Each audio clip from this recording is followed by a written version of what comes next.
What's going on there, YouTube, and welcome back to another comic book video. Okay, so we are actually going to continue our coverage over night terrors. Now remember, when it comes to night terrors, this is DC's big summer event. Now with that being said, I feel like this storyline should have came out around Halloween because again, hence the name Night Terrors. It's all about nightmares. It should have came out around Halloween, but hey, I'm just saying.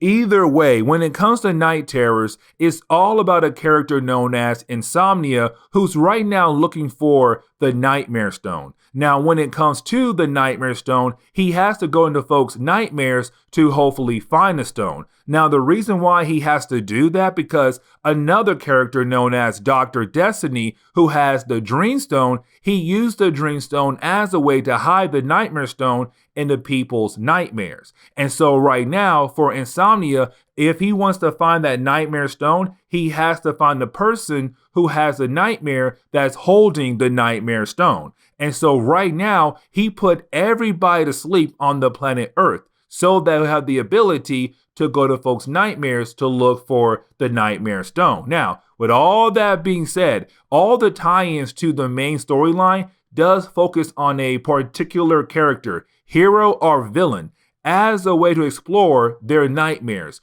their worst fears. Now, when it comes to today's video, we're going to focus on Green Lantern, Night Terror Green Lantern #1, to explore his nightmares, to see what he fears the most. But on top of that, it's a way for Insomnia to see if Hal Jordan is the one who's holding on to the Nightmare Stone. And so getting into Night Terror's Green Lantern #1, it does pick up where Green Lantern #2 left off at, meaning that if you have been following Donna DC for Green Lantern, then you know what's going on. If you haven't, let me explain. So at the end of Green Lantern #2, Hal got a new job, and that new job was to be a pilot for Carol Ferris' private plane, so that he have a way to actually spend more time with her because he's trying to get back with her. Because homeboy has been gone for so long that homegirl moved on and she got a new man, a fiance, Nathan. But either way, you had Hal take this job as a way to hopefully talk to her, to hopefully get her back. Now, unfortunately, while the plane was in the air, that was the moment you had Insomnia attack the world. And like I said earlier, he put everybody to sleep, including everybody on the plane. And so right now, you have Hal trying to get back to the main part of the plane so that he'll be able to actually continue to fly the plane. But unfortunately, when he does reach the controls of the plane or walks through the door, he wakes up in his nightmare, which tells us he did fall asleep. And so this leads into the nightmare for Hal Jordan, where he has to relive the worst moment of his life right now, which is the funeral for his father. Because when it comes to Hal looked up to his father. Hal loved his father so much. And matter of fact, Hal's father was a test pilot for military planes. It what led Hal to become a test pilot as well. But here's the thing. This is the worst moment of Hal's life.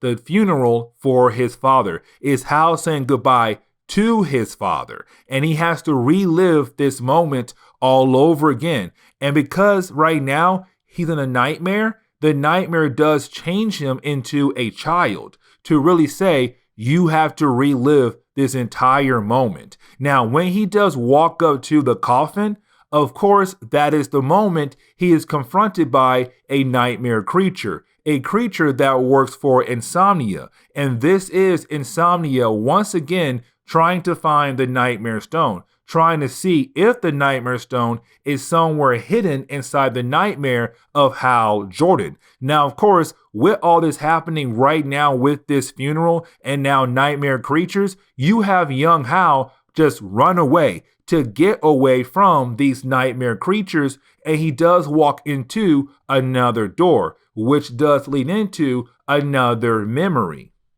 And so when it comes to the next part of his nightmare, he has to relive the early days of him being a test pilot when he got a job at Carol Ferris' company. And so when he does arrive, of course, this is Carol Ferris right now telling him, hey, listen, I need you to test this jet out. I want this jet done and ready to go by the end of the week. Matter of fact, the weekend. And so right now, this shows that it's Hal right now thinking that even though the first part of his nightmare was rough, this part right here should not be that bad. And matter of fact, you have Hal try to flirt with Carol, but in this nightmare world, Carol is not having it at all. She wants the plane tested and ready to go for the military, and so she walks out. But she does tell him if he's not able to actually finish his job, he'll be fired by the weekend as well. And so, of course, to show that when it comes to his nightmare, he has no love in his nightmare at all,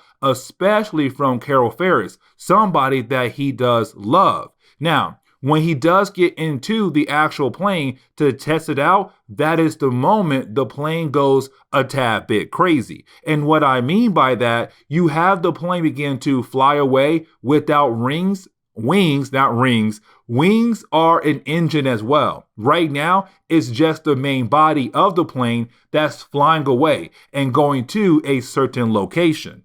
And of course, this is the moment where he finds Abin Sur. Because remember, when he found Abin Sur, or when he crashed near Abin Sur, that was the moment he got the Green Lantern ring. And so this should be a great moment in his dream right now. But again, this is a nightmare, not a dream. Well, still a dream, but a horrible dream. Either way, because this is a nightmare, when he does find Abin Sur and he does see Abin Sur right now bleeding out, and knowing that this is the moment he does get the Green Lantern ring, when he actually puts the ring on, instead of becoming a Green Lantern, that is the moment the ring begins to drain him, drain his life energy. He feels so weak. And then that's the moment you have Abin Sur actually get back up. And this is the moment you have Abin Sur begin to show what this part of the nightmare is all about. To say that Hal is not a good Green Lantern, that Hal should never been a Green Lantern at all.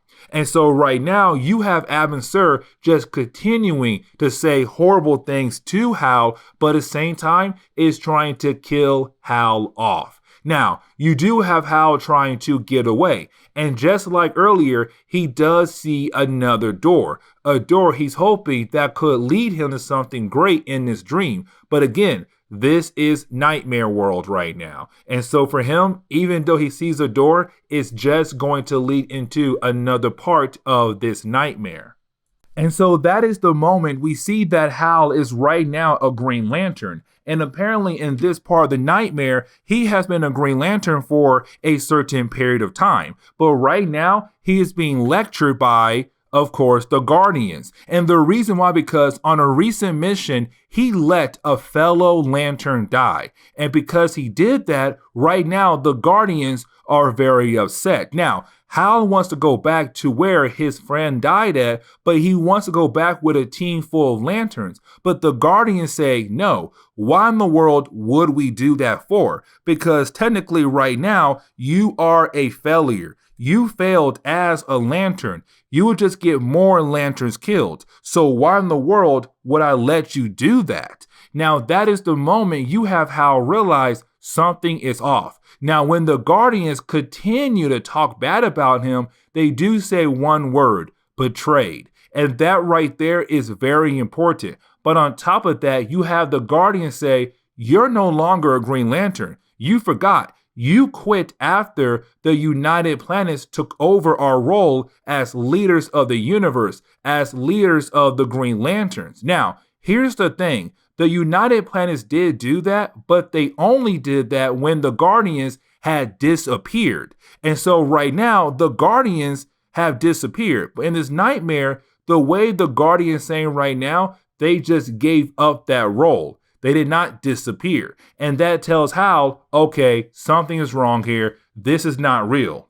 And so that is the moment you do have Insomnia show his true colors by turning the Guardians into nightmare creatures as a way to actually attack Hal Jordan. Because remember, Insomnia is right now trying to find the Nightmare Stone. And to find the Nightmare Stone, he has to explore heroes and villains' nightmares. And right now, he's trying to give Hal one heck of a nightmare to see if Hal is holding on to the Nightmare Stone. Now, with all that being said, you then have the Guardians turn into nightmare creatures. They do battle against Hal, and Hal is able to actually defeat the creatures. Unfortunately, there is still one door left, and that door leads into a very important moment. Now, remember what I said earlier, the word betrayed. Betrayed is very important, and the reason why, because back in the 1990s, Hal turned evil. He turned into an evil Green Lantern.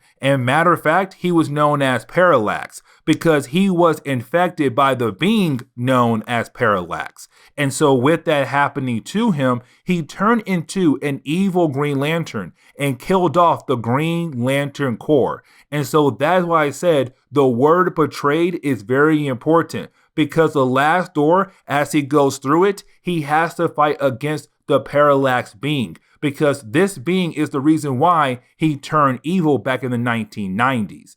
But with that being said, this is where we are going to end today's comic book video. So please leave me a like down below and subscribe. But guys, I'll see y'all next time. Later.